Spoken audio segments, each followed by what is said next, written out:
Hi, this is Michael Spokane, the leader and the founder of Church Governance Solutions. I'm wrapping up with this topic with part 5 today. And thank you very much for listening to us and being part of this great topic.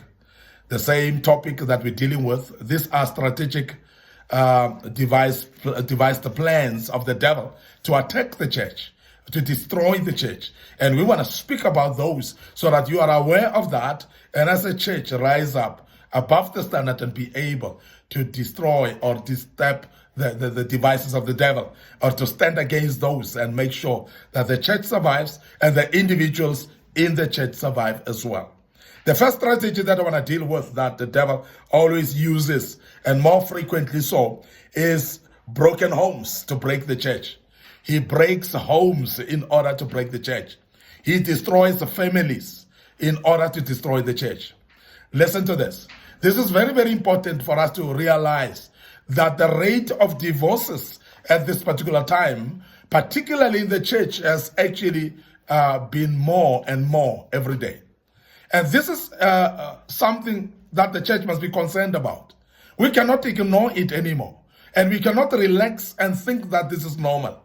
This cannot be normal, and a normal church should actually be cognizant of this as being abnormal. And therefore we do something about it. So this is therefore very important that the part that we mentioned about prayer, the church rises up to pray for families, because families are being crushed, destroyed by the devil, because his aim is to destroy the church.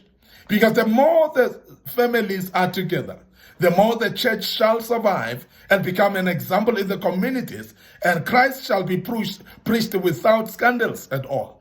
This is very important that we emphasize, because churches are built by families.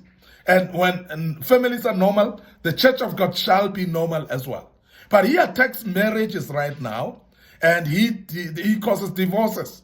And if the divorce is not caused, we have seen the devil raising out some deviance and disobedience of children in the families, and in the families of the Christians, where we have seen the devil invading the space of Christians through their own children, and are taking parents that are fervently serving the Lord by their own children.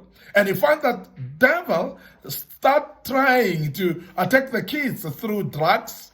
He attacks them through abuses outside and worldly life. And they want to bring that into their homes and therefore destabilize their own parents in the families. And we have seen that happening, whereby parents are being depressed right now because of their own children that have deviated out of the ways of the Lord, and they are into drugs, they are into worldly pleasures, and that destabilizes the family. Now, when the family is destabilized, therefore, they cannot focus even in prayer. They cannot focus even in the life of Christianity. Therefore, you'll find that many of the families will backslide purely because of the attacks that the devil brings in their families. Now, I want to emphasize that we should be aware of that, even as families of children who are children of God, to be aware that the devil will always try to attack our families. So therefore, we must be careful of that and never be naive about it. Let's never be casual about our families. Let's never be casual about our marriages, because this is very, very important. That it is very key that we keep on praying for our marriages as children of God. We keep on praying for our families as children of God as well. And those that are in our families that are not born again, let it be the prayer item of the family, to pray for the family members that are not saved. Because the families can destabilize the church of God when they are not born again. Because it is very important that we get our own family members to be born again, so that the church of God can be strong, because we can be example for those that are not born again. It is encouraging for every child of God when their own family members are saved. And most of the members of Christianity that have backslidden, you'll realize, is because they've struggled actually to lead their own families to Christ, and they never came. Now they feel lonely and alone in this path. And generally, when the other members of family are born again, it is an encouraging platform basically for Christians. And majority of the Christians that are having their families born again, they are encouraged as well to continue, even when it gets tough and difficult to continue. Now, I want to emphasize that broken homes, they will break the church. So therefore, the devil will always target on breaking homes and families in order to destroy the church. When marriages and families break apart, it is usually bringing shame and wrong image to the church, large family, because also the communities around, when they start to see families of Christians disintegrating and also breaking and marriages breaking, they always feel that their God is not working for them. And as a result, it gives a wrong image to the church of God, and therefore it actually discourages non-believers from being born again. This is very, very important. And this is what the devil is happy about. And he will always instigate broken marriages and still heap the blame of the church and makes sure that he actually confuses people that are watching the church. And of course, people will go away, people will stay away from the church, and we have seen that troubled homes, they bring lots of discredit to the church. And that is why many communities are not actually encouraged in churches that are having broken marriages. And we have seen that in that vicinity, you'll actually see that the people don't get born again. Particularly if it's a pastor that has divorced, if it's a pastor's family that is not working or his home is not in order, you'll realize that even members in the church will leave because they cannot actually look up to a pastor that has divorced or has disintegrated, his family has disintegrated and fallen into pieces. And that's very key that we emphasize that. And that is the enemy's work, and he will always do that as well. But I want to also speak about this particular strategy of the devil, formulating cliques, formulating power brokers and untouchables in churches. And that is one thing that the devil uses in churches, whereby there are cliques of people that are calling each other buddies in the church, people that befriend each other and ignore everyone else. We have seen that happening. There are those that are power brokers amongst the saints in the church. There are those that are untouchables in the church, that nobody will say anything about them. Even when they do wrong, even the pastor can say nothing about. And the untouchables as well. Remember, they will kill the church if we do nothing about. If you don't address issues, because the people are maybe very close to you, maybe you've got a history with them, maybe these are the people that are very important to you as a pastor, but you address no issues with them when they make issues, and you are going to really be finding it difficult to rebuke others if you cannot rebuke those that are closer to you. And that's very key. And the devil always creates that type of a thing, and therefore so that the church can be destroyed. And be careful of that. I've known and seen churches that were brought to their knees due to the usurpation of authority, whereby there are cliques, whereby there are some leaders that becomes untouchables in the church, and there are like some sacred cows in the church, and everybody is looking up to them. But yet, when they do something wrong, nobody is rebuking them. They gain power over the pastor as well, and they dictate what should or should not be done in the church. We have seen people like that. And this type of system, particularly in the Pentecostal church, cannot work. And this type of systems, they work sometimes in congregational systems of a church or in episcopal system.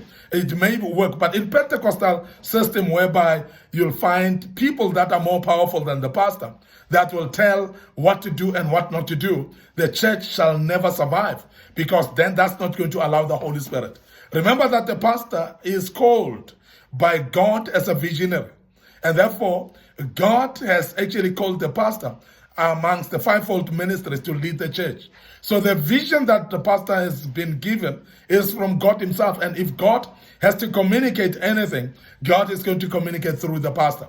But if there are people that overstep and therefore control the pastor and tell him what to do and what not to do, then that church shall not grow and it shall not mature, because it will be disturbed and distracted by the approach of the people in the church. And I want to emphasize this because it is something very key that we are aware of, because if we are not aware of these things will destroy the churches. Therefore, we must not have holy cows in the church. We must not have people that are regarded as superior than others, because if we do, then we are going to kill the church as leaders. So please be aware of that. Let no one dictate the pastor. Let no one control, because if that is happening, it kills the church. Most of these cliques that are happening in the church are very ungodly people. And many of the people that are ungodly, they will make their own groups. They will make cliques that will plan against the pastor himself, that will plan also against other saints that are living for God. I'm talking about innocent saints that are serving the Lord. They'll be discouraged by this group of people that formulate cliques in the church, and that particular church will die a natural death. And of course, you would have observed that majority of these people that formulate cliques are those that are financially powerful, those that are having status in the community, those that are academically educated, and even people that are celebrities and politicians that are in our churches, because they are being looked up to even by the pastor himself, and to an extent that they are given positions actually even before time. Because of that, that will kill the church, and I'm sure we have addressed this issue a bit earlier on in the previous lessons, and that will be observed there. Their ungodly lives and examples will render the church powerless, because also people like this are not easily being rebuked, even when they're not living right. And majority of them don't even live right, but they are not actually being rebuked at all. These strategies of the devil against the church, they are against every congregation, and please be careful. Please be sure that every church is careful about not being deceived by the devil, not being dominated, and don't be destroyed as well. As we know from the book of John chapter 10 verse 10, that says it is a device of the devil to only steal, kill, and destroy. And he will always try to do that.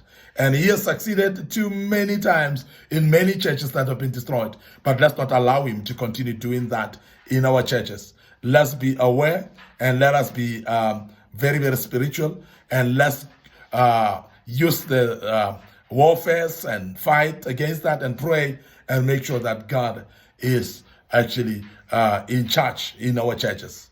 We need to submit ourselves, therefore, to God, and we must resist the devil, and he will flee, as the book of James chapter 4 verse 7 says. And that's very, very important that we do that. Neither give place to the devil at all, as the book of Ephesians chapter 4 verse 27 says. I want to close up here and end up here. And thank you very much for listening to us. Your host, Mike Spokane, leader and founder of Church Governance Solutions. We want to thank you for listening to us as we dealt with these particular lessons. And may the good Lord bless you. And I believe strongly that you've learned, got it right, and for sure you will continue listening to God as he speaks to you about this. And remember our Facebook page, Mike Spokane Facebook page, Church Governance Solutions. Please like those pages. Click notification buttons as well, that you are notified. And also I want to emphasize that you make sure that you visit our YouTube channel as well, and like that and subscribe to the YouTube channel. Make sure that you are one of those people that follow us on the YouTube channel. There are a lot of material that we have posted already, and I'm sure you would have seen that and learned from that. And may the good Lord bless you, and allow me to check out right here and say cheers for now.